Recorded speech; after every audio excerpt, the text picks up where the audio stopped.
Buenas tardes. Buenas tardes. Les doy la bienvenida a la Casa de León en Madrid. Yo soy Margarita Álvarez, que soy miembro de la Junta Directiva y la persona que se encarga de coordinar los actos. Y estamos hoy aquí, pues, acompañando a Carlos, que es el protagonista fundamental, Carlos Fernández del Ganso, y además lo acompañamos doblemente, porque cada una de las dos actividades o de las dos cosas que presenta, pues tienen importancia por sí mismas. Así que vamos a hablar de un libro suyo, el último libro, Érase un gato Maragato, y vamos a hablar también de la exposición que vemos colgada en las paredes y que ilumina este espacio donde estamos, que se titula Estambres y Pistilos. Creo que no hace mucho más de un año estuviste aquí con Estambres y Pistilos, ¿no? El libro está El libro. Así que, de alguna manera, con ese título tan bonito, volvemos otra vez a reunirnos aquí en torno a Carlos. Y nos acompaña también Gloria Gómez Candanedo, que también ha acompañado a Carlos en ocasiones anteriores, en presentaciones anteriores. Bueno, y yo misma, que ya me he presentado, que no solo voy a abrir el acto como hago otras veces, sino que en esta ocasión Carlos me ha pedido que hable un poco del libro, que me lo he leído detenidamente, y voy a decir unas palabras sobre el libro en cuestión. Carlos, el protagonista, pues supongo que las personas que estáis aquí lo conocéis, tiene un currículum extenso, y suele ocurrir que cuando las personas tienen un currículum extenso y se les pide algo sobre su currículum, unas líneas, lo reducen tanto que queda reducido casi a la nada. Suele ser lo contrario, cuando alguien tiene un currículum breve, lo extiende hasta el infinito, ¿no? Él mismo, en la contraportada del libro que presentamos, pues habla de sí, y es médico desde hace más de 30 años, psicoanalista, y además una persona polifacética, escritor, dentro de la escritura de ensayo, poeta. Ha hecho también sus pinitos por ahí en el cine, en el canto y creo que hasta en el baile, ¿no? No, bueno, pero bailes. Sí, lo bailo todo. No sé bailar, pero lo bailo todo. Así que quiero decir que eres una persona polifacética en el campo artístico y luego también en el campo científico, por supuesto. Y él nos dice de sí mismo, en una biografía, digamos, más literaria y más personal, dice: el autor de Érase un gato Maragato, nacido por primera vez en Madrid, se declara gato por crecer en un barrio tan castizo como humilde, donde estudio y trabajo fueron su yunta. Se siente Maragato al nacer por segunda vez en los brazos del lenguaje, esa madre tierra donde les parieron y murieron más de 3 generaciones de antepasados, arrieros, pastores y labradores. Los apellidos atestiguan profesión a los Fernández y procedencia a los del Ganso. Por si alguien no lo sabe, en la zona leonesa de la Maragatería hay un pueblo que se llama El Ganso. Así que supongo que el apellido le viene por antepasados que proceden de ese pueblo, como él mismo dice. Y antes de empezar a hablar del libro, Gloria es poeta también, la acompaña.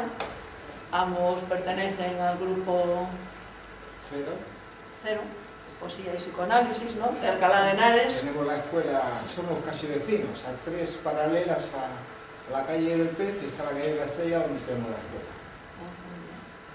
Bueno, pues Gloria también es poeta, ha publicado 3 poemarios y tiene actividad poética en distintas publicaciones.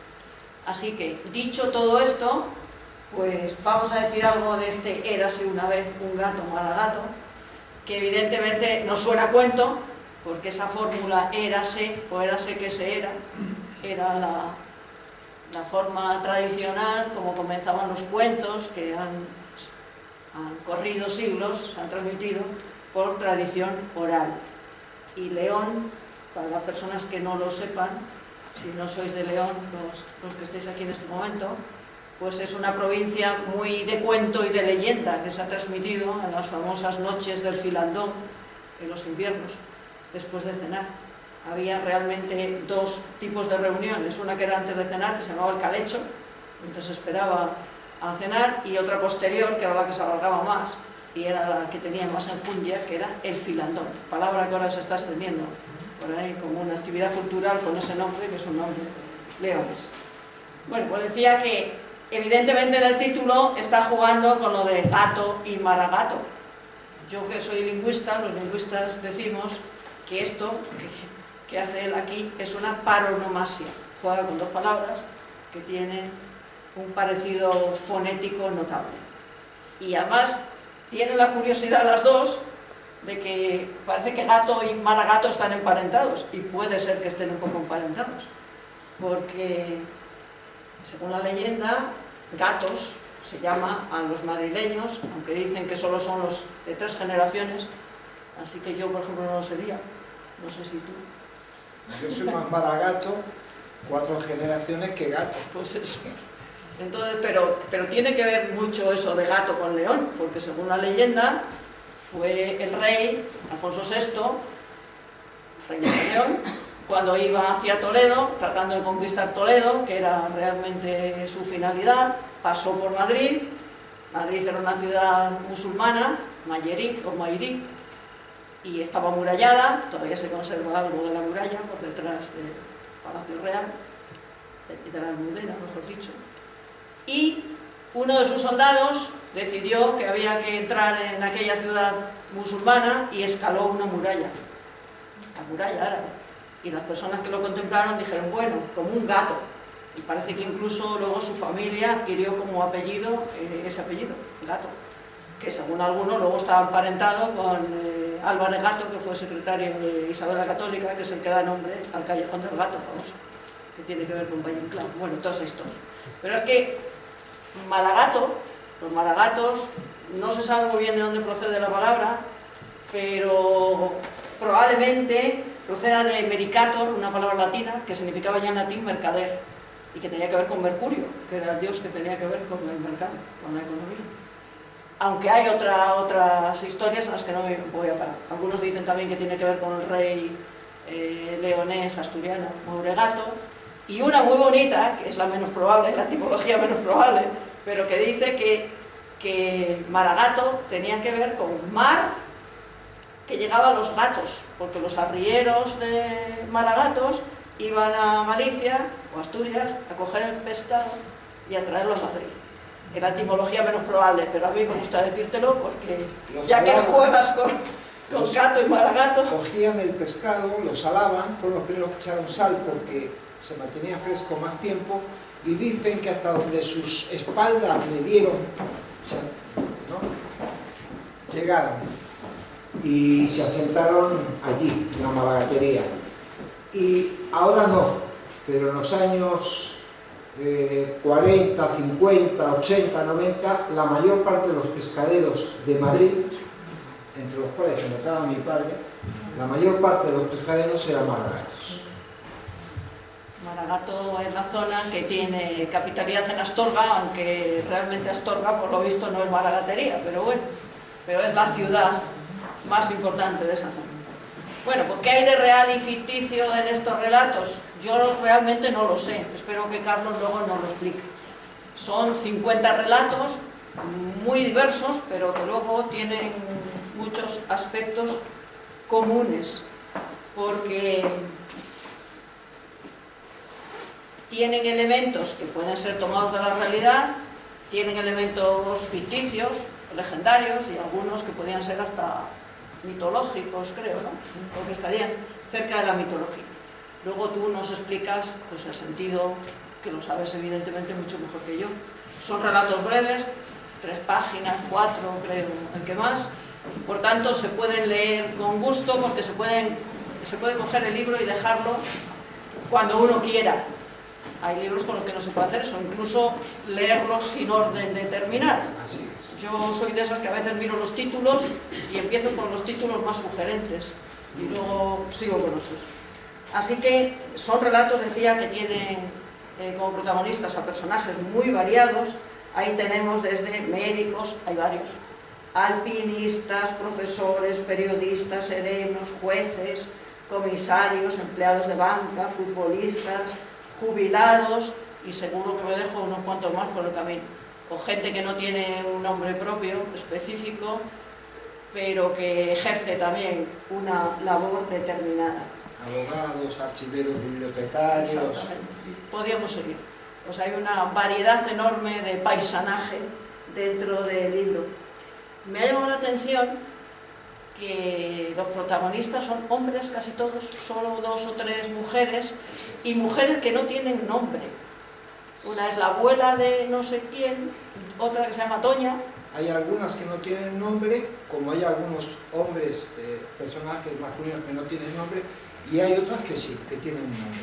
Pues, pero que mayoritariamente, eso sí me gustaría que luego lo expliques. Sí. Que mayoritariamente son personajes masculinos, no sé si también por la época en que se sitúan los relatos, que la mayoría yo creo que se corresponden a la primera mitad del siglo, ¿no? Más o menos, del siglo XX.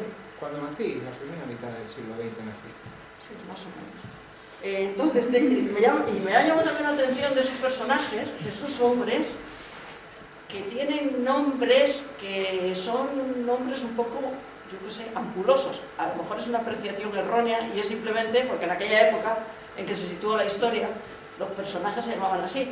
Pero es que no encontramos a Pepes, ni encontramos a Juanes. Gumersindos, Anastasio, Saturnino, Gervasio, Telesforo, Ambrosio, Constantino, Dionisio, Braulio, Fausto, que muchos de ellos eran nombres más o menos corrientes en aquella época, pero que sí que llaman un poco la atención, que son nombres de personajes que de alguna manera ya nos sugieren un poco también el ambiente en el que se mueven esos personajes. Y luego sabe mezclar en tantos relatos diferentes la cultura rural y la cultura urbana, ¿no? Por una parte tenemos la cultura urbana, y ahí aparece la universidad, la judicatura, congresos de médicos, hay referencia a barrios acomodados de Madrid, por ejemplo Chamberí, hay referencias también a barrios más populares, es verdad. Y por otro lado tenemos el paisaje rural y el paisanaje, podríamos decir. Y se valora mucho el hecho de tener pueblo. Varias personas hablan de ello. Hay algún personaje incluso madrileño que va a veranear a la zona de los Ancares de León, y sobre todo refleja muy bien pues, el mundo ese de Maragato, los pueblos de la maragatería. Cómo eran las casas, cómo eran los corrales, cómo había una convivencia estrecha entre los animales y las personas en esos corrales. Animales que a veces eran como parte de la familia, y no lo digo en el sentido de las mascotas actuales, porque eran animales domésticos, como vacas u otros animales, ¿no? Pero que se estimaban y se cuidaban porque eran realmente la forma de subsistencia de la familia. Eran casas que no tenían calefacción, con lo cual los animales dormían abajo y las personas vivían arriba. El calor de los animales en invierno les daba calor a los que dormían en los camastros. Sé mucho de eso, ¿eh? Mi casa era así. Ya ves, abuelo. Los animales. O sea que refleja, decía, muy bien el mundo, digamos, urbano, pero también ese mundo rural, lo de gato y lo de Maragato del título, pues es un elemento que está presente constantemente en los relatos. ¿Y de qué temas trata? Pues hay temas muy variados, pero yo creo que hay 2 sobre los que se mueven, son el eje de los relatos. Y son 2 que tienen que ver mucho pues, con su vida y con lo que decía yo al principio, que son las alusiones al psicoanálisis, y no solo al psicoanálisis, sino a Freud como el creador, y la presencia de la poesía. El mundo del psicoanálisis está presente en muchos relatos, se recomienda abiertamente desde lugares que tienen que ver con la universidad, con la propia medicina, o a veces unos personajes se lo recomiendan a otros, aunque no son especialistas en eso, ¿no? Y la presencia de la poesía, que me parece fundamental. Él une poesía y psicoanálisis, luego si quieres nos explicas algo de eso, que seguro que es muy interesante. Y dice de la poesía que para él es algo curativo, y así lo entiende, también en relación con el psicoanálisis, que es esencial para el ser humano. Introduce además algunos textos poéticos en el libro y hay referencia a muchos escritores, eso que se llama la metaliteratura, hablar de la literatura desde la literatura. Pues dice el poeta en este caso, la poesía denuncia el pan para unos y el pum para otros. La poesía, sigo citándole, la poesía, jugando con las palabras, construye un placer preliminar similar al de la magia, que no desvanece el viento. En otro lugar dice, un ingeniero es más eficaz en sus cálculos si descubre que las matemáticas son el inconsciente de todas las ciencias y que los grandes científicos escribían poesía. Por ello, recomienda también asistir a talleres de poesía, que incluso se haga una enseñanza de esa disciplina desde la universidad, para médicos, para profesores y más especialidades, porque la poesía, sigue diciendo él, llega donde no llegan las balas. Y también dice, la poesía con mayúscula es la más inocente ocupación y la más peligrosa obra que se ha confiado a la humanidad. Así que la poesía es para él un elemento psicológico, ¿no?, para mejorar la psique, y un elemento para transformar el mundo. Creo que lo he interpretado, ¿no? No sí, sé, es el instrumento de conocimiento científico más valioso con el que contamos, la poesía. Tú has empezado diciendo que las tradiciones orales se transmitían. ¿No? Has empezado tu exposición diciendo que la gente transmitía oralmente los cuentos y las leyendas y lo transmitían siempre de una forma poética, ¿no? Los primeros trovadores y los juglares hacían esas representaciones y de forma poética transmitían. El teatro, los primeros obras de teatro, si lo leemos, son poemas dramatizados, ¿no? Entonces la poesía siempre ha sido un elemento civilizador, ¿no? La poesía, como decía nuestro maestro Miguel Óscar Menasa, estoy hablando de la poesía, no estoy hablando de los versitos, ¿no? Que decía una poeta que nos invitó otro día a su 90 cumpleaños, dice, Carlos, ahora hay más libros de poesía que poetas. Porque claro, publicar un libro es relativamente fácil. Ser poeta, cuidado, eso lo dirá la historia. Eso se encargará la historia de decir quiénes eran. Pero evidentemente la poesía es un instrumento de conocimiento que debería... Nos acunan desde que nacemos y nos enseñan a tomar la teta cantándonos nanas, que no dejan de ser poemas, ¿no? Hemos aprendido con Lorca y con muchos otros y con Falla a crecer, a ponernos de pie. Bueno, la fotografía de que todo el mundo me dice alguna cosa bonita de esta fotografía, ¿no? Todo el mundo. Esta es una fotografía que se realizó hace 30 años.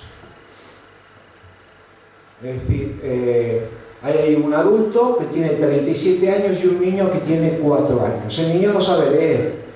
Y el adulto, que es su tío, le está leyendo un cuento. A mí lo que me llamó la atención es la pose, la postura del niño. Porque el adulto está leyendo, no se ve. Pero el niño está deseante, está despierto. Le están leyendo, ¿no? Y es la poesía la que hace que levantemos el cuello primero a los 3 meses, a los 6 meses nos podamos sentar y al añito empezamos a andar, a caminar. Con los cuentos, la lectura, los poemas, las canciones, las nanas que nos dicen desde pequeño. Por eso que hay que animar a que la gente lea poesía. Por ejemplo, perdón, estoy interrumpiendo.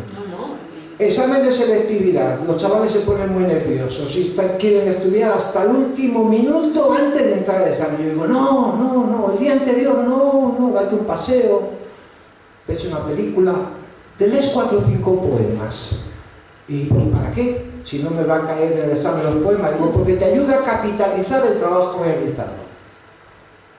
Te ayuda a capitalizar el trabajo realizado. Hubo una experiencia con poesía en unas empresas en Argentina, en Buenos Aires, por altavoz. Leían poemas durante 5 minutos antes de que los trabajadores en serie, producción en serie, empezasen a trabajar. ¿Qué conseguían? Que hubiese menos bajas laborales. Porque uno, como empieza a trabajar, llega a casa cansado, con los problemas familiares, ya tengo que aguantar, ya tengo que estar aquí 8 horas, y ahora aquí, ¡pum! Meto la mano donde no tengo que meterla, tropiezo, me lesiono, ¿no? La poesía desrealiza. Es un alimento para el trabajo, te ayuda a capitalizar. Y había menos bajas laborales. Curioso. ¿No se lo creen? ¿No se lo creen? Ejercítenlo ustedes mismos. Lean un poema en voz alta delante del espejo todas las mañanas durante 3 semanas. Y si no les ocurre algo nuevo, me llaman y me lo dicen. Usted también, profesor.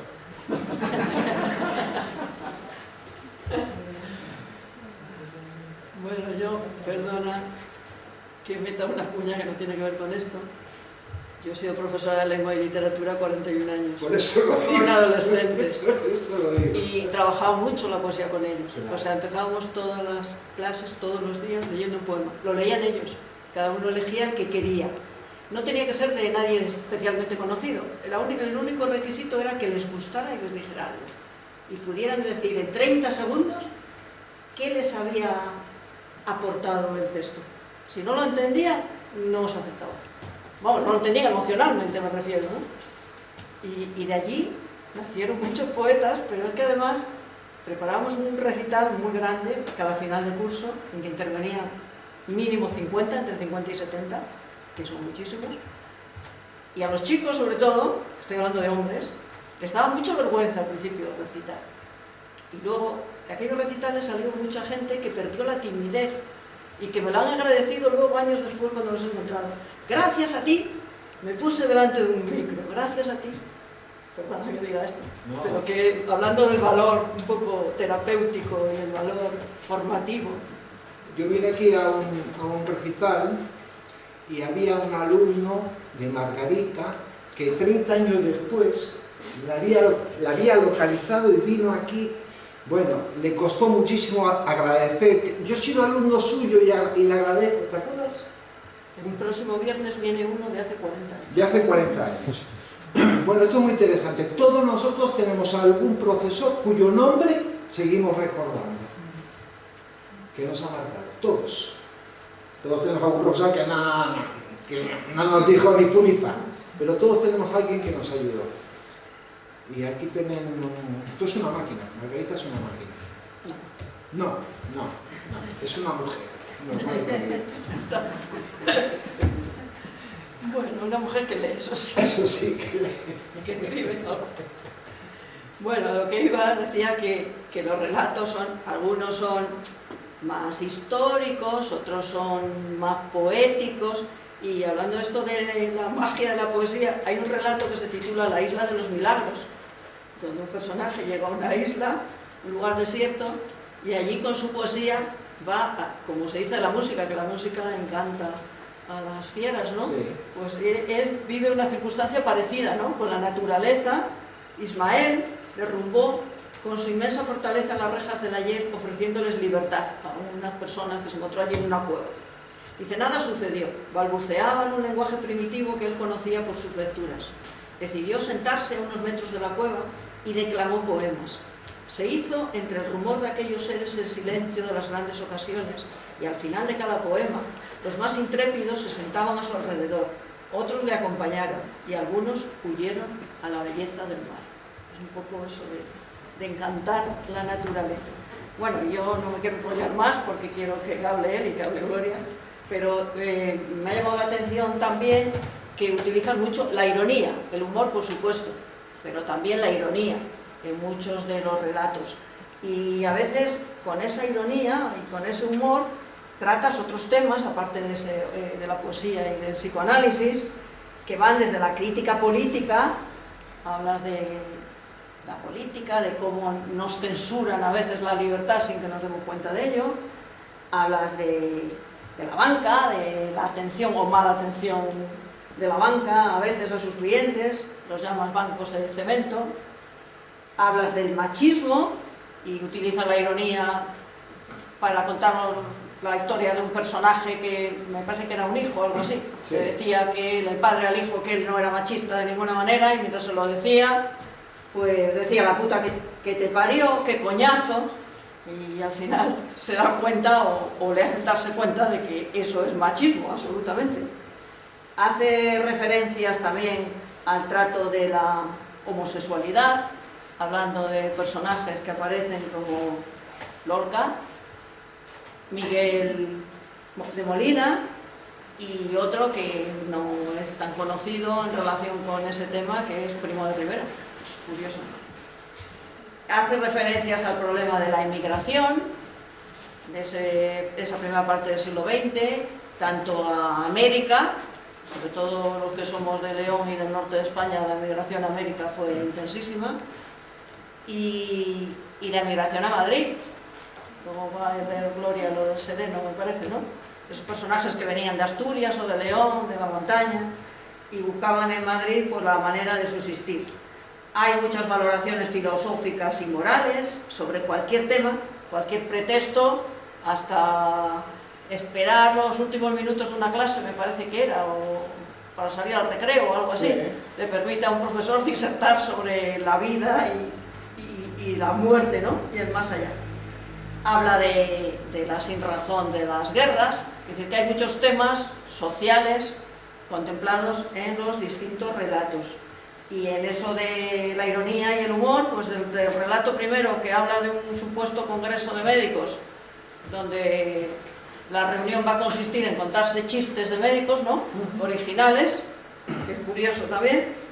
Así que creo que es un tipo de relatos variado. Yo no me atrevo a decir lo que tú te preguntas en el prólogo, si son relatos, si son historias o si son cuentos, porque al final es igual, se entremezclan, y además incorpora unas cuantas fotografías, que sí me gustaría que dijeras también algo de las fotos, porque como yo no conozco a los personajes, y yo no quiero enrollarme más, que ya me he enrollado excesivamente. Así que enhorabuena por tu exposición, por tu libro y por todo tu trabajo. muchas gracias. Y ahora supongo que Gloria quiere seguir diciendo algo de los relatos y luego ya... Bueno, yo... Enciende. Aprieta, es de apretar, ese es de apretar. Tiene que lucir, no lucir. Pues este. Bueno, pues yo voy a hablar, hacer una pequeña introducción de la exposición de pintura. Del libro, pues ya ellos dos están especializados. Bueno, en primer lugar, buenas tardes. Gracias a todos por asistir a este encuentro con el arte de pintar y escribir. Hoy se inaugura la exposición de pintura Estambres y Pistilos, que ustedes pueden observar en esta Casa de León, que siempre nos acoge también. Y yo voy a hacer una pequeña introducción de 28 cuadros, ¿no? Sí. 28, vale. Pues Carlos Fernández, autor del libro que se presenta hoy aquí, es el pintor de todos estos óleos. Por lo tanto, además de poeta, escritor, médico, psicoanalista y otras facetas más, también pinta. Empieza a relacionarse con este arte en 2002, cuando acude al taller de pintura de Miguel Óscar Menasa, también fundador de la Escuela de Poesía y Psicoanálisis Grupo Cero de Madrid. Comienza a pintar óleos dejándose llevar, con indicación del maestro Menasa, y así consigue los primeros lienzos que le llevan a su primera exposición, Frutos de Primavera, en 2005. Y desde ahí, una vertiente más, guiada por la función poética, suma al arte de pintar, estudiando a grandes pintores de los que adquiere el conocimiento del simbolismo en el color, la perspectiva de la silueta, movimiento de los personajes en el lienzo, la expresión del cuerpo, la vida o la muerte. La función poética aparece en todas las artes. En la pintura son mecanismos, la anamorfosis, construcción hecha por transposición óptica, y el trampantojo, son dos palabritas, fenómeno óptico que construye en la mirada inconscientemente el deseo poético del artista. Ambos influyen en la mirada de la obra pictórica, y aquí, en esta exposición, pueden percibir esas articulaciones al observar cualquiera de los óleos, más si es abstracto. Nos puede llevar en un principio a un significante que desde otro punto de vista u otro lugar puede aparecer uno u otro. Como ocurre cuando leemos un poema o escuchamos música, en distintos momentos nos produce una emoción u otra. Por eso, cuando un cuadro nos atrae, algo está por crecer, algo nos toca. Y la llamada puede ser su policromía, figuración, temática, forma, textura. Todo ello son significantes que atraen la mirada. Podemos pasar un rato mirando un cuadro abstracto, figurativo o paisajístico, y el imaginativo da rienda suelta y hasta puede poner palabras. Los óleos, que se ven obra del autor, en su mayoría abstractos, utilizan un tono de color variado muy vivaz, dando una estética y una perspectiva en las formas para crear un simbolismo característico del pintor, dejando que la asociación libre del inconsciente componga la temática, la historia, la vida o la escena del que mira, que puede coincidir o no con la idea, pero en todo caso pertenece a sus significantes. O sea, cada uno puede ver distintas emociones, distintas sensaciones en un mismo cuadro. Las personas pueden ver cosas diferentes, no tiene por qué ser lo que está ahí. También aparecen cuadros figurativos en los que predomina igualmente una policromía variada y vivaz. En cuanto a los facsímiles, hay alguno por ahí, ¿no? Sí. Nos recuerda a otros pintores como Dalí, Picasso, Matisse y otros de los cuales Carlos Fernández se nutre y toma como maestros. Al igual que la poesía, la música y otras artes, la pintura transmite pensamientos, provoca sentimientos, emociones, por el color, por la forma o la textura, la silueta, los personajes, o sea, todo lo que uno puede encontrar en el fondo del cuadro, ¿no? Y eso es todo. Espero que sea de su agrado.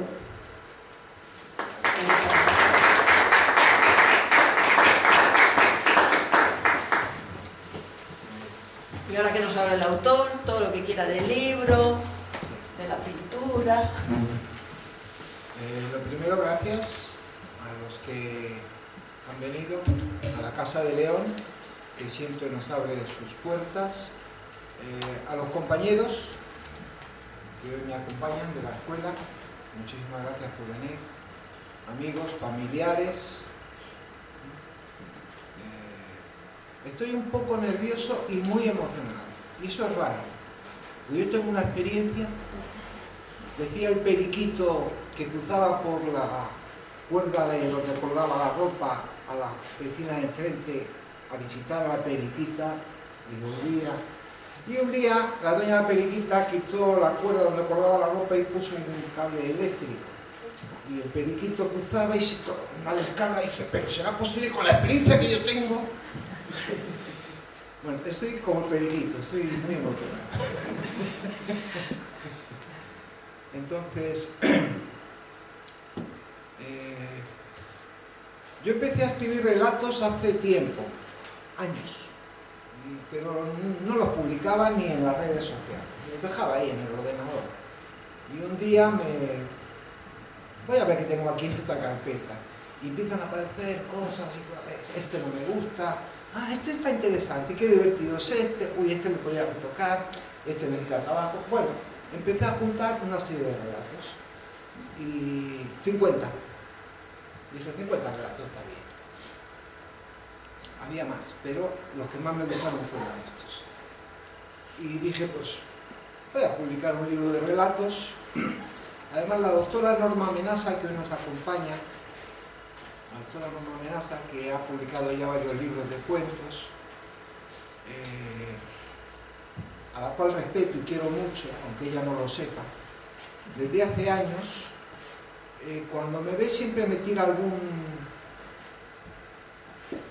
alguna frase, para que un día, que ella había publicado ya varios libros, me dijo: Carlos, ¿por qué no publicas un libro de cuentos? Y se marcha. Entonces yo recogí el pañuelo y aquí tenemos un primer libro de cuentos.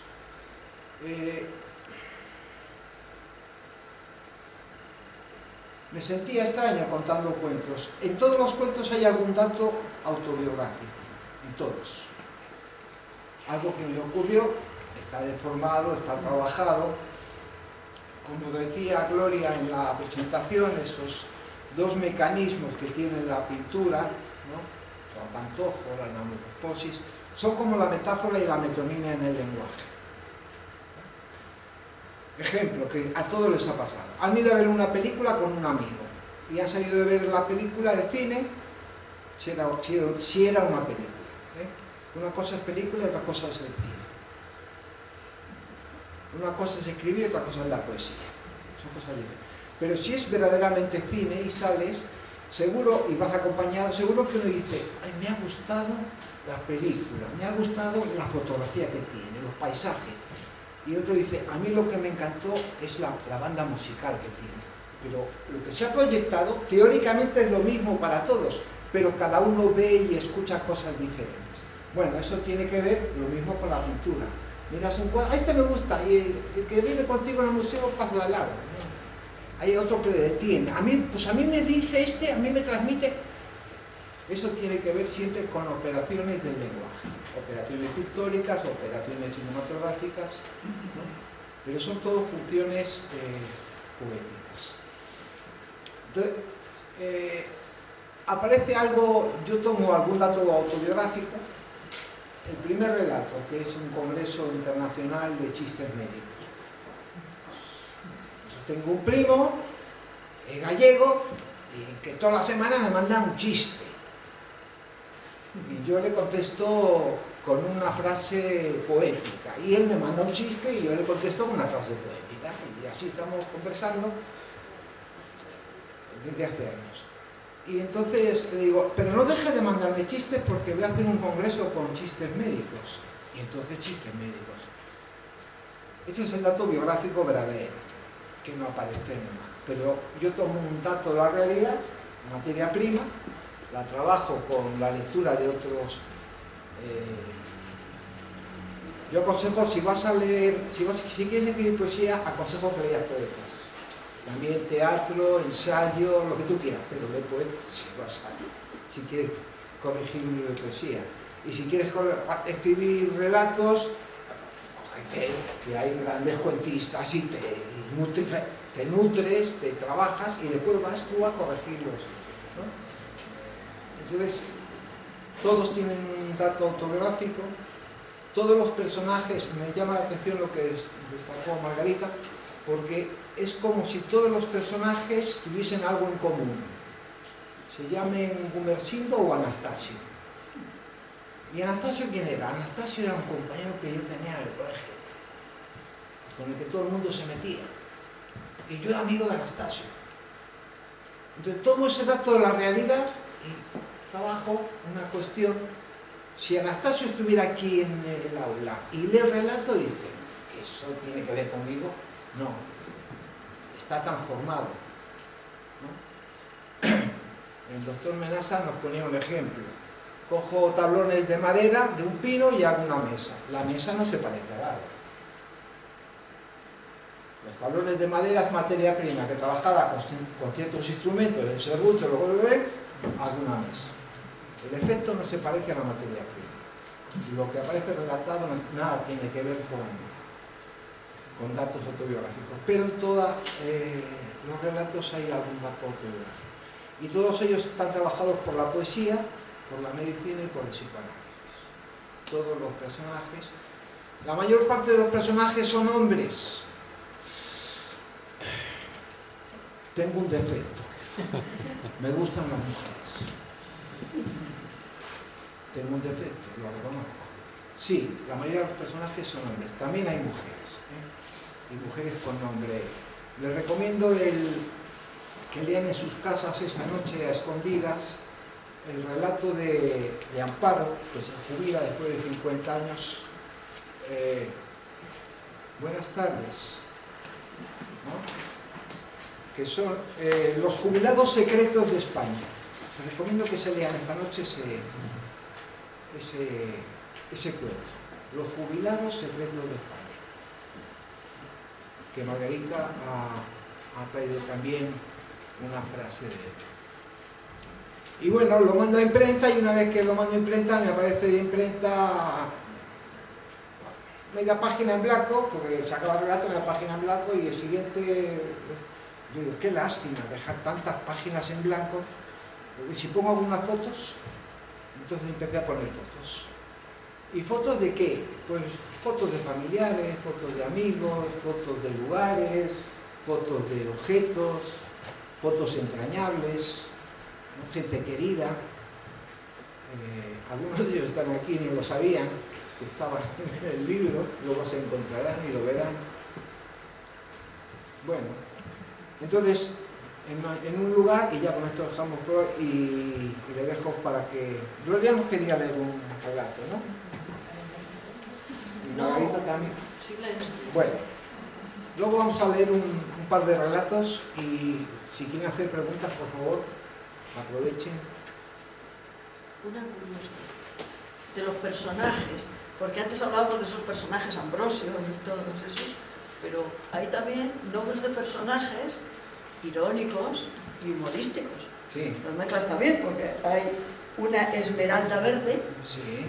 una mujer, un hombre que se llama León Feroz, Claro. tanto aquí en la casa de León Feroz, uno que se llama Julio Abril, y una mujer que se llama Inés Tenorio. Sí, señor. Claro. Hay más, eso los apunté. Hay un par de... en el que trabajo los seudónimos y los motes, que antaño eran muy famosos, y que en el pueblo donde era mi familia, Rabanal Viejo, donde se asentaron, y que yo sepa, 4 generaciones vivieron allí en Rabanal Viejo, después ha perdido los datos. Allí todos eran, el resto eran tíos, el tío Ambrosio, la tía Felipa, pero uno decía, pero aunque no fueran tíos carnales, los llamabas tíos. Y todos tenían un mote, y todos tenían algún mote. Entonces, después en los colegios también, en Madrid, aparecían motes entre los compañeros. Bueno, yo era el Sardinilla, porque mi padre era pescadero, entonces yo era el Sardinilla, por ejemplo. Sardinilla porque jugaba muy bien al fútbol en esta cosa. Bueno. Y una curiosidad, a lo mejor yo tengo ya de formación cuando leo. No sé si has vivido algún tiempo en Hispanoamérica, porque es que hay palabras y giros, hay unos cuantos en el libro del español hispanoamericano, argentino, venezolano, valija, por ejemplo, en lugar de maleta. Valija en lugar de maleta, sí. Yo en Argentina, en Buenos Aires en concreto, solamente he estado 9 veces. He viajado 9 veces a Argentina, solamente. Siempre por motivos laborales. Después están otros países también, ¿no? Como es Cuba. Y la familia, mis abuelos estuvieron en Montevideo, en Uruguay. De ahí trajeron el oficio, los del Ganso, aquí en España trajeron el oficio de pasteleros, aprendido en Montevideo, lo trajeron aquí. Pero tengo muchos amigos argentinos, hablo todas las semanas con gente que es argentina. Si me escuchan durante 10 minutos, me dejen, dice, este es paraguayo, argentino, este es... Sí. Yo digo que soy, además de gato malacato, soy latinoamericano. Yo me considero más latinoamericano, por ejemplo, que europeo. Es que se nota, ¿no? Claro. Y inevitablemente el autor... Después, los términos que se utilizan, no es que se inventen en Argentina palabras, ¿no? Son del castellano. Sí, sí. Hablan el castellano mejor en México, en Argentina, en Chile, que en España hace 50 años. Yo aprendí palabras en Argentina la primera vez y digo, ¿pero qué le llamáis así? Nosotros hablamos castellano. ¿Esto qué habla? Bueno, pero aquí, después de la peor dictadura que hay en el mundo es el silencio. Y los españoles tenemos una experiencia muy conocida. El silencio. El silencio es la peor dictadura que hay. Entonces, si te educan con 500 palabras, con 1000 palabras, tienes ese imaginario. Si te educan con 20.000 palabras, tienes otro imaginario.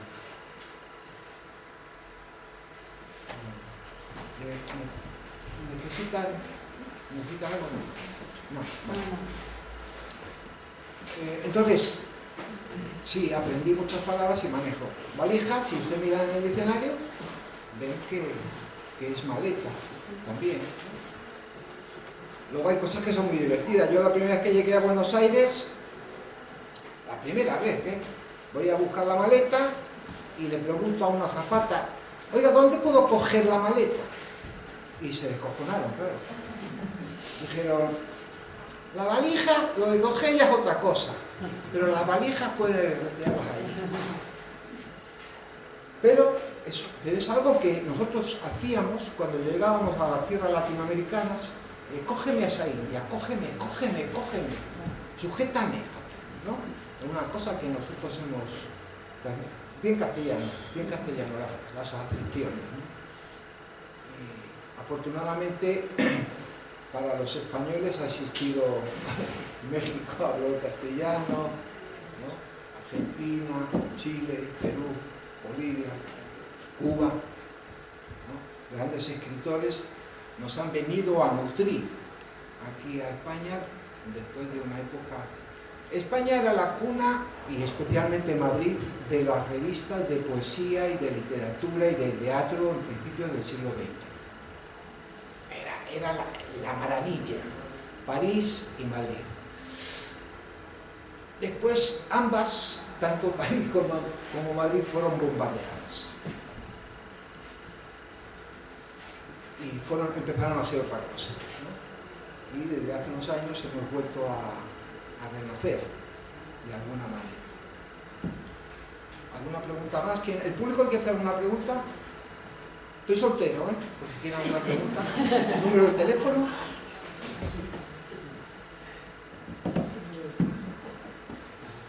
Se ríen. Los que se ríen son familiares porque saben...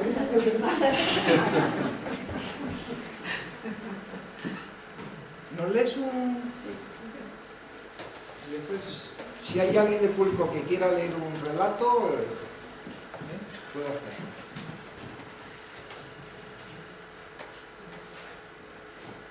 ¿Qué vas a leer? Sereno. Bueno, yo... A ver... escojo esta historia porque de todo el libro, este relato, bueno, pues es un poco lo que yo me encontré cuando llegué a Madrid hace ya bastante tiempo, ¿no? Que todavía había sereno en algunos barrios de Madrid y me llamaba la atención. Yo vengo de, bueno, yo soy leonesa, venía de Barcelona, o sea que venía de otra ciudad ya bastante grande y bueno, es diferente a Madrid en otras cosas. Pero me llamó la atención eso de sereno. ¡Ah! Simón era el mayor de 2 hermanos en una familia donde abuelos y padres convivían con el ganado vacuno en un cerro cercano a la ruta del Cares. Las reses en la planta baja de un caserón de piedra y madera desprendían el calor necesario durante el invierno para los jergones y camastros en la planta superior donde pernoctaban.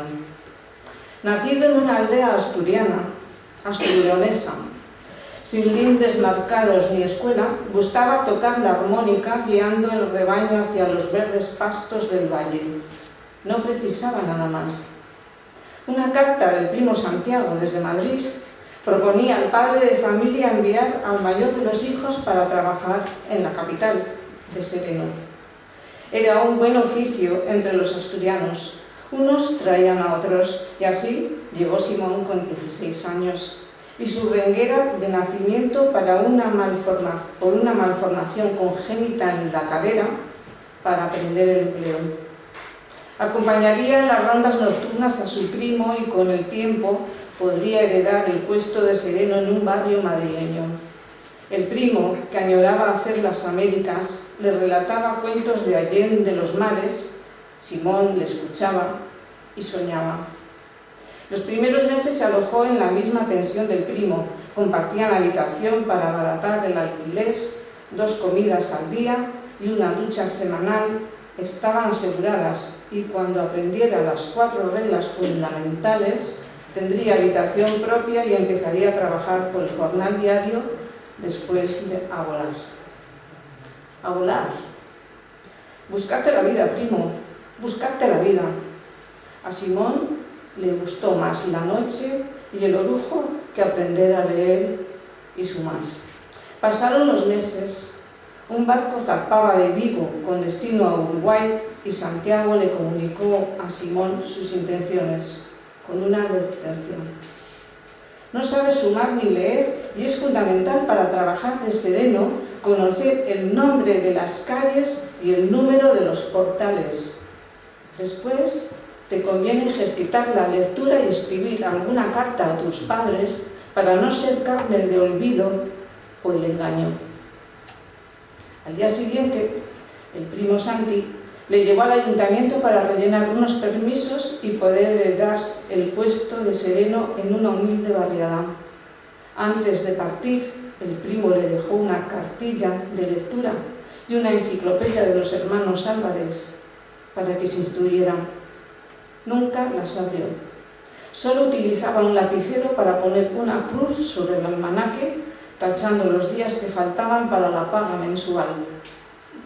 A Simón le dieron un guardapolvos para siempre, 2 gorras del mismo color, un silbato, que si perdía se le sancionaba en el sueldo para otro nuevo, y un chuzo con el que golpear el empedrado respondiendo «¡Va!»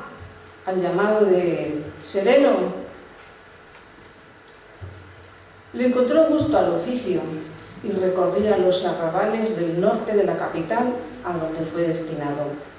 Un barrio obrero que madrugaba para trabajar con la luna y trasnochaba poco, con lo que sus funciones se limitaban prácticamente al encendido y apagado de las farolas, a colaborar con los barrenderos y a ahuyentar con el silbato a algún que otro malandrín que buscara entre las sombras hurtar al descuido su jornal robando. Nunca detuvo a nadie. Cuando algo sospechaba, en lugar del silbato, gustaba usar la garrota con el suficiente ruido y por las dudas gritaba a 2 voces «¡Sereno! ¡Va!». Los vecinos le recibieron con agrado por venir recomendado por Santiago y su curiosidad le llevó a reconocer las voces a oscuras y las pisadas del nocturno viandante que transitaba el maltrecho barrio, así como reconocía el ganado por el sonido del cencerro en su aldea. Acertaba casi siempre, y cuando los vecinos le hacían la trampa para bromearle, de mal humor mascullaba en bable: «Babayú, faltoso». Una noche, subiendo la cuesta de una calle estrecha, desde el balcón, doña Rosita, la de la floristería, le instó: «Simón, Simón, ¿ha visto a mi marido? Son las 3 y no llegó aún a casa». Él sabía dónde encontrarle y, echando un capote, el advertido sereno respondió a doña Rosita: «No apure, estará ayudando a los camareros del Sorrento que mañana reciben 200 comensales de una boda de campanillas. La vecina no se convenció de nada, pero sabía que advertiría al esposo ausente y con ello, esa noche no llegaría demasiado bebido a la piltra. Dirigió sus pasos a la tasca de la esquina donde una enconada partida de mus debatía quién pagaría los cubatas que, cual biberones, alimentaban los envites. «Pasa, Simón», le dijeron al verle parado en la puerta de la cantina encendida y las persianas bajadas. «¿Quién te envía hoy?». Miró sin decir nada a los jugadores. Le sirvieron un chupito de orujo y exclamó: «Mañana tengo entendido que celebran una boda en el restaurante y esta noche reclutaban camareros», y mirando fijamente al marido de doña Rosita, se dio la vuelta y siguió la ronda. Dormía 5 horas exactas sin despertador y antes de comer, a media tarde, gustaba de pasear por los descampados del barrio, donde se cruzaba con las chabolas de 10 familias gitanas a los que llevaba utensilios de cocina y juguetes que los vecinos tiraban a la basura, objetos que en su tierruca eran joyas. Los payos son gente buena cuando no persiguen a los nuestros. Así lo recibían en el poblado, y Simón se aseguraba que los conflictos en su barrio no fueran relevantes. «Nosotros buscamos chatarra, metales, y no robamos donde vivimos». Y él bien sabía que darse a conocer era una manera de cuidar su trabajo. La advertencia de su primo retumbaba en la vigilancia nocturna.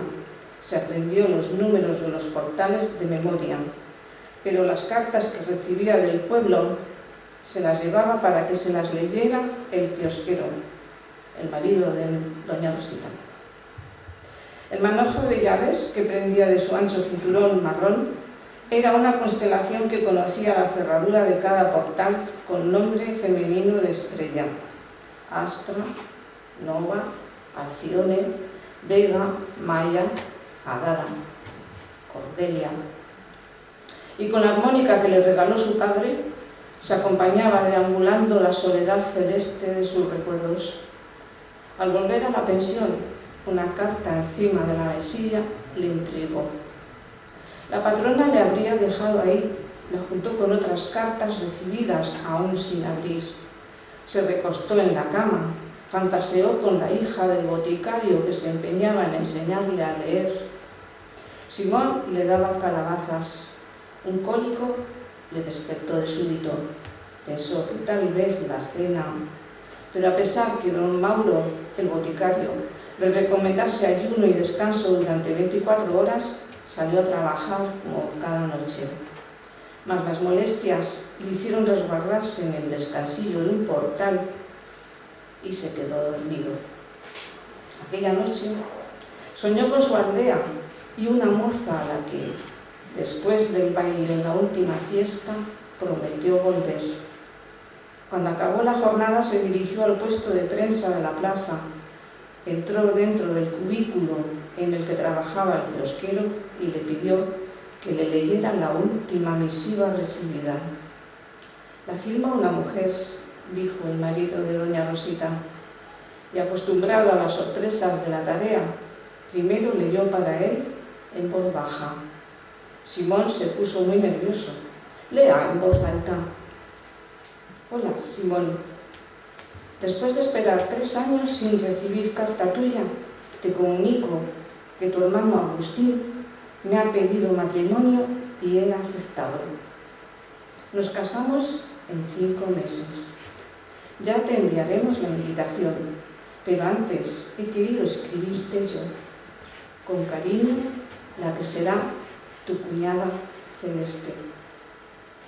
El tintineo de las llaves acompañó los pasos lentos de una armónica en la noche. El chufo golpeaba los adoquines y una lágrima ocultó la mentirosa silueta de la luna.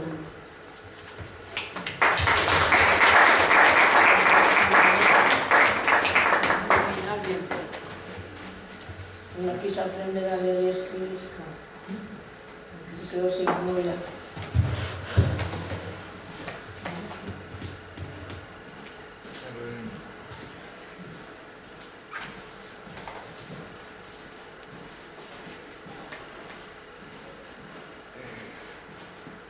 Bueno, todos los presentes sabemos leer y escribir.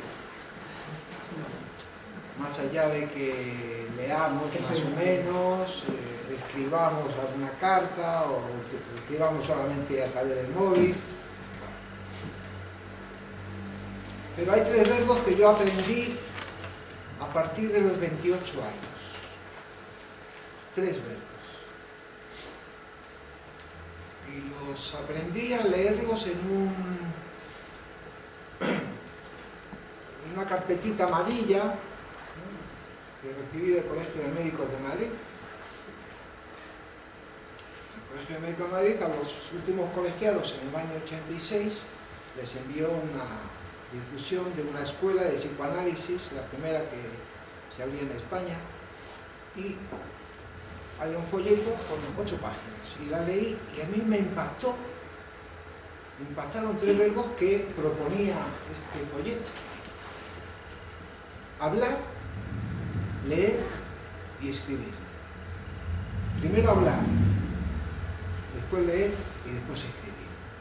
Y si aprendemos a hablar, a leer y a escribir, podremos aprender a amar. Una persona que invité me dice: ah, también pintas, no solamente escribes, también pintas. Y yo dije que sí, que me permitía tener más de un amor.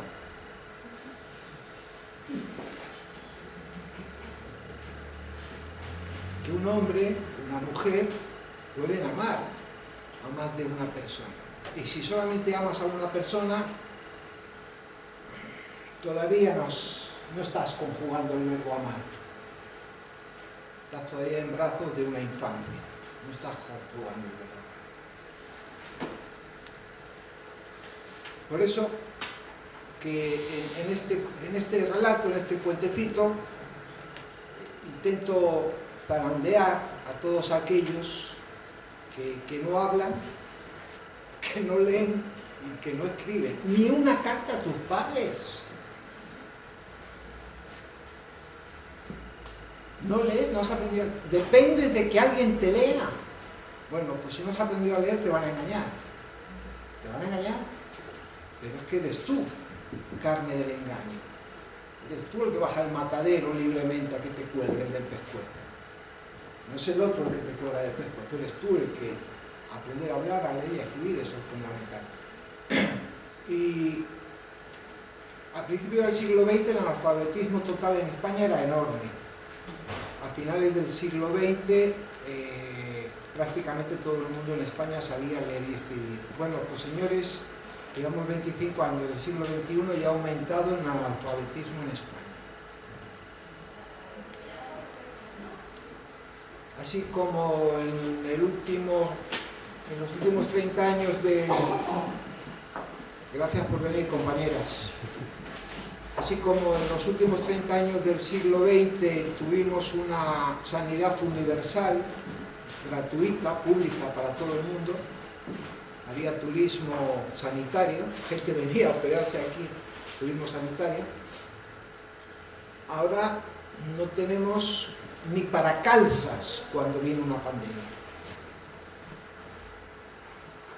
Entonces hay ciertas cuestiones que estamos descuidando y que en los cuentos y en los relatos, como rescataba Margarita, de forma humorística, sarcástica, irónica, cuento, ¿no?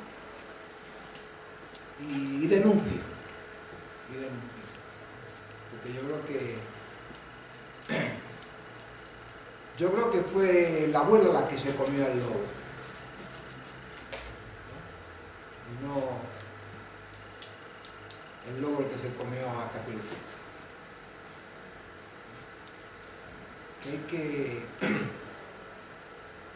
Que hay que transmitir unos valores, tenemos esa obligación, los nosotros que sabemos leer y escribir, y que ocupamos un lugar.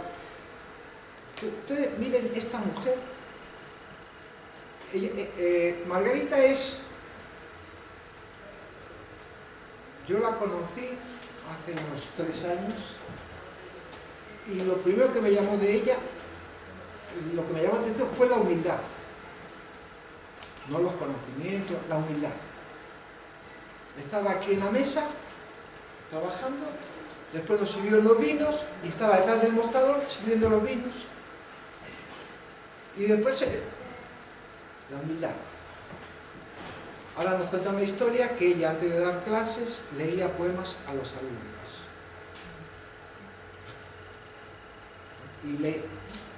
Y seguramente ella también leía en voz alta, transmitía, porque si no, lo que se transmite es el deseo. Los docentes, los médicos, los psicoanalistas, los poetas, los pintores, los electricistas, lo que transmiten es el deseo. Eso es lo que se transmite al otro. Entonces, si mi profesión la transmito con deseo, el otro me escucha. Y si no, le aburro, le canso. ¿Alguna pregunta? ¿Alguien quiere leer algo? ¿Cómo? Yo te quiero preguntar. Sí, por favor. A ver, y también porque te conozco ya hace 10 o 11 años más o menos. Y creo que hay una cosa que me sorprende mucho y me pone muy feliz, es ver cómo vas desbloqueando habilidades. O sea, es como que siempre vuelves a ponerte en una situación incómoda, y en y situación incómoda digo porque no es tu zona de confort. Aunque hayas escrito muchos libros, por lo que veo, te sales un poco de lo que llevabas escribiendo. Entonces sí me gustaría saber cómo en ese desbloqueo de esa habilidad que te ha supuesto un reto, que te ha incomodado o que has aprendido, o sea, dentro de este proceso también creativo, porque al final es pintar, escribir, o sea, yo lo digo mucho que no. Entonces me gustaría saber. He escuchado la palabra desbloquear varias veces, ¿no? Como si en mí, en el autor, en el escritor, algo se hubiese desbloqueado. Y está bien, y algo de eso hay, eso es cierto, algo de eso hay. Como en el pintor, también hubo algo que se desbloqueó en un momento determinado, ¿no? En el que yo no me atrevía, no me animaba a pintar o intentar pintar o simular, porque pintar a Dalí, copiar a Dalí es imposible. ¿Cómo va a copiar a Dalí? Ahora, coger un cuadro de Dalí y hacer tu propia versión del cuadro de Dalí, sí, o de Picasso, o de Kandinsky. Ese cuadro que utilizamos para la tarjeta de invitación, Kandinsky mirando Moscú, que es un cuadro, luego echarle un vistazo y quédese unos segundos mirándolo. Simula Kandinsky, nos dibuja Moscú bombardeado, quemado, las calles torcidas, los edificios cayéndose, ¿no? Pájaros negros surcando el cielo, y en mitad de una cumbre, un hombre y una mujer bailando.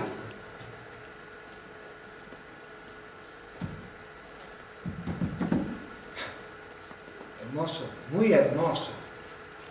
Bueno, todos somos protagonistas, somos personajes de esas cuestiones en la vida. Nos bombardean con noticias, nos amenazan, nos pasan, nos enferman, podemos terminar bailando, cantando, sonriendo, abrazándonos. Entonces, ¿qué pasó en mí? Bueno, una edad en la que uno se siente que ha cumplido con la universidad, con la iglesia, con el Estado, con la familia, con los bancos, que ya he cumplido. Y ahora voy a vivir. Ahora me voy a permitir decir lo que me dé la gana, que no siempre se puede, no siempre se puede. Y yo creo que aquí este autor se juega en decir lo que le da la gana, sin ocuparse ni preocuparse de reglas, de límites. Algo de eso debió pasar. Sigo duchándome, sigo respetando los semáforos, sigo pagando impuestos, no me he vuelto loco, pero bueno. Ya está. El premio Nobel en Medicina no me lo van a dar nunca. Además, nunca me he presentado. Nunca he enviado ningún libro mío, miento, una vez. Una vez mandé un libro a concurso y me dieron un premio. Y otra vez premiaron otro libro mío sin haberlo enviado yo. Pero Margarita y yo sabemos, y Gloria también, que el premio Planeta no lo van a dar a nosotros. A nosotros no. Nos pueden dar otro premio, pero el Planeta no. Porque son... Entonces, hemos alcanzado, o yo he alcanzado estoy conforme con mi vida. No me he traicionado demasiado. He sido honesto conmigo. No digo con otras personas, ni honesto conmigo, con mi deseo, con mi implicación. Y aquí me daba un gusto leerle a mi sobrino, que ahora es grandote, 30 años después el sobrino es grandote. Al sobrino tengo que darle besos así, tengo que levantar la cabeza, pero aquí le estaba leyendo un cuento. Me da un gusto. Cosas que me pasaron en el servicio militar que no se podían contar. Bueno, me hago una historia sobre el servicio militar y cuento algo de lo que no se puede contar. Pero cuento algo. Con los médicos, cosas que no se pueden contar dentro del corporativismo médico. Bueno, hago un congreso de médicos y cuento alguna cosa de los médicos de las que no se pueden contar. Pues yo las cuento. Poéticamente, amablemente, irónicamente, humorísticamente. ¿No? Del machismo que hay en los hombres y el peor de todos ellos, el que hay en las mujeres, también.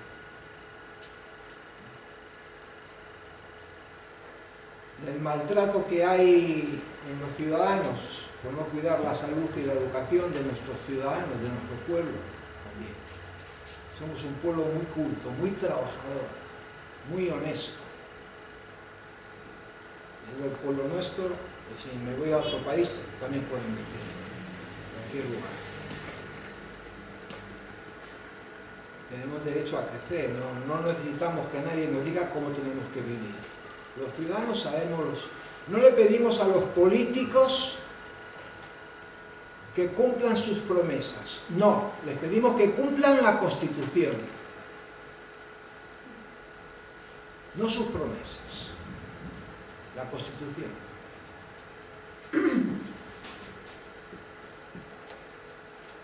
Lo cuento también como una broma, como una ironía, como un sarcasmo, ahí conversando con los amigos, etc.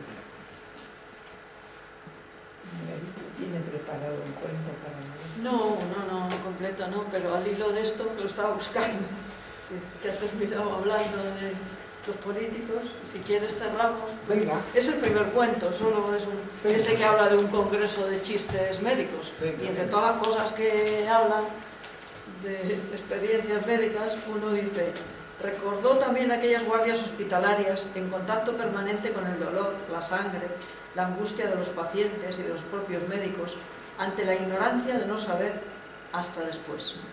Revisó una enciclopedia de chistes y rescató.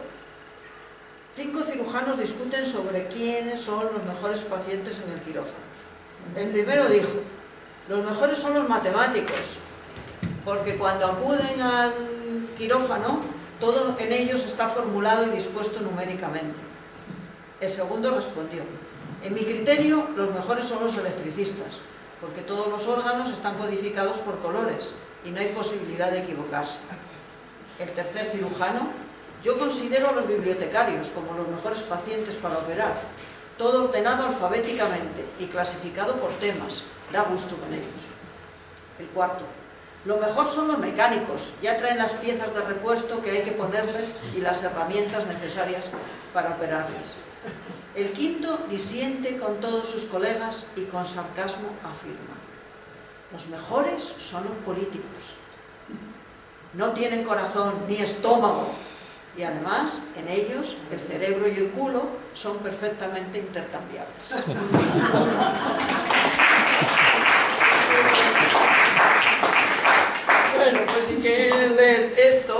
muchos más, pues ahí tiene el libro, Carlos, que lo puede firmar.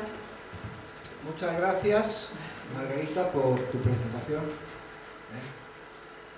Te agradezco tus palabras y tenía un interés especial porque he escuchado a Margarita, he leído algunos de sus libros y no tiene pelos en la lengua, pero además tiene una cultura amplia. Entonces quería saber qué opinaba del libro alguien que tiene ciertas cualidades literarias que yo valoro. Te agradezco tu lectura. Y Gloria, te agradezco, ¿no? Que a Gloria la cogí con una pistola y dije, te presenta si yo no pinto, si yo lo dibujo, Entonces la mujer se metió entre pecho y espalda una enciclopedia, le dio leer no sé cuántos libros. Te agradezco la presentación que has hecho de la muestra de pintura y la lectura del cuento que has traído.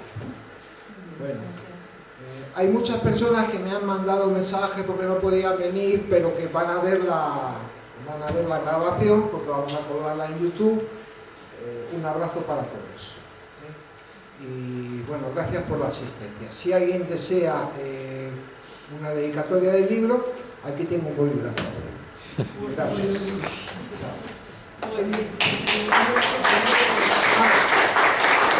No se marchen sin hacerse una fotografía, por favor. Bueno, y sin tomarse un vinín de León pasando por esa puerta. Lo Si mismo. les apetece. Muy bien. ¿Dónde están los libros? En la mesa, al final de la mesa, están los libros. ¿Alguien? Claro,